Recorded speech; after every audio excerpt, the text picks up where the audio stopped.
So let's dive straight into this one, and we are going to be discussing how global governments have miscalculated vitamin D3 supplementation recommendations. What a mouthful, eh? Right, so most people believe vitamin D is just a bone supplement, and governments tell you to have about 400 to 600 IU per day, and that is enough. Now, research shows those recommendations were calculated incorrectly by an order of magnitude, leaving billions of people functionally deficient. And deficiency isn't just a bone problem, it affects strength, immunity, which has been an issue of late, metabolism, pregnancy outcomes, and even long-term disease risk. Today, I'm going to break down what vitamin D actually is. So a quick run through of what it is, why the official guidelines are outdated, and what the science says about achieving true optimal levels. Now, I'll be referencing this study here from 2014, which is called a statistical error and estimation of the recommended dietary allowance for vitamin D. Now, I highly recommend you read this study. It is somewhat old because it's from 2014. However, government has not updated their guidelines, and the general person or most people won't be having enough vitamin D or actually getting true optimal levels.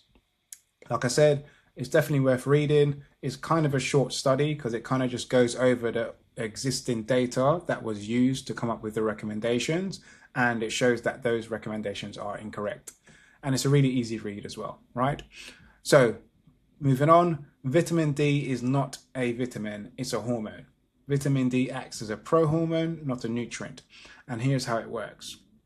Firstly, your skin produces vitamin D3 when exposed to UVB light. Your liver converts it into 25-hydroxyvitamin D, the form measured in blood tests. And that blood test form is what they've used in the study to measure how much vitamin D is obviously in your body, right? Your kidneys and immune cells convert it into its active hormonal form, which is calcitriol. This hormone then interacts with over 200 genes involved in muscle strength, immune cell regulation, inflammation control, metabolic signaling, pregnancy and infant development, bone mineralization. So calling to the vitamin radically undersells its biological importance. So looking at the introduction of that study, obviously it outlines some of the governmental bodies that came up with the guidelines. So the Institute of Medicine, IOM, issues dietary recommendations on the request of the US and Canadian governments. One of these recommendations is the recommended dietary allowance, which is RDA. Most people are familiar with that term. The RDA is the nutrient intake considered to be sufficient to meet requirements of 97.5% of healthy individuals. The RDA for vitamin D is 600 IU per day for individuals. Now, that does seem very, very low anyway, and I have always encouraged clients and people and myself to take much more than this, right? Obviously, they recommend 600 IU to achieve the achieve serum level that is required of levels of 50 nanomole per liter or more in 97.5% of healthy individuals. And obviously, the IOM based their RDA for vitamin D on an aggregation of 10 supplementation studies that were carried out during winter months and at locations with latitudes above 50th parallel north to minimize the influence of cutaneous vitamin D synthesis, which happens closer to the equator or when you are exposed to sunlight. Now, vitamin D is not just for bones. Yes, it supports calcium balance, but its biggest benefits go way beyond bone health, and those are muscle and strength balance, adequate levels enhance neuromuscular function, reduce fall risk, and improve performance. Immune function, obviously active vitamin D plays a key role in both innate immunity, your first line of defense, and adaptive immunity, which is your long-term protection. Low levels are associated with infection, susceptibility, and autoimmune risk. And of course, metabolic health, deficiency correlates with insulin resistance, obesity, cardiovascular disease, chronic inflammation, dysregulated blood sugar, right? And finally, pregnancy and infant health. Proper levels are linked to reduced risk of complications, better fetal development, and healthier birth outcomes. Now, what a lot of people don't know is there are two vitamin D systems, and those are the endocrine system and intrasine system. So the endocrine system, which obviously is kidney, liver driven, maintains calcium balance, supports bone density. This is the system government recommendations are based on. Now, the intrasine system or the immune system is correlated with, it's correlated with immune cells, convert vitamin D to its active form inside the cell, regulates gene expression for inflammation and immune response, requires much higher vitamin D availability. This is the system that gets neglected when levels are low. Most people may have enough for bone health if you supplement and maintain good health.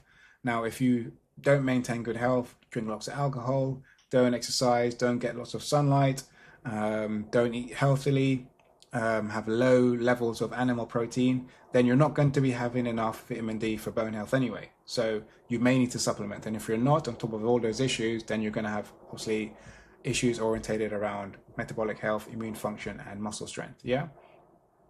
But most people don't have enough for immune function, metabolic protection, or performance. And we want to be optimizing these areas, right? So we want to be obviously consuming an optimal level of vitamin D. So why are the government recommendations wrong? Current global guidelines sit around 400 to 600 IU per day, which research now suggests is woefully inadequate. When statisticians recalculated the original data using the correct mathematical model, the actual requirement for optimal population wide sufficiency came out closer to roughly 9,000 IU per day for the average adult. Now, if you've watched Dragon Ball Z, you'll get the reference. It's over 9,000. This isn't a megadose. It's simply what most humans need to reach healthy blood levels, especially in northern climates with low sun exposure. And obviously from that study, the IOM estimated confidence. And obviously this data point of 600 IU to reach that 50 nanomillimeters is the basis for the current IDA. And obviously they've concluded that this is incorrect, right? And they revealed that the 600 IU of vitamin per day achieves which is currently assumed. Is also estimated that it's closer to 8,895 IU of vitamin per day may be needed to accomplish that 97.5% of individuals to achieve the serum level of 50 nanometers. I can't remember what that stands for. But yeah, you get the idea, right? So what blood levels should you aim for?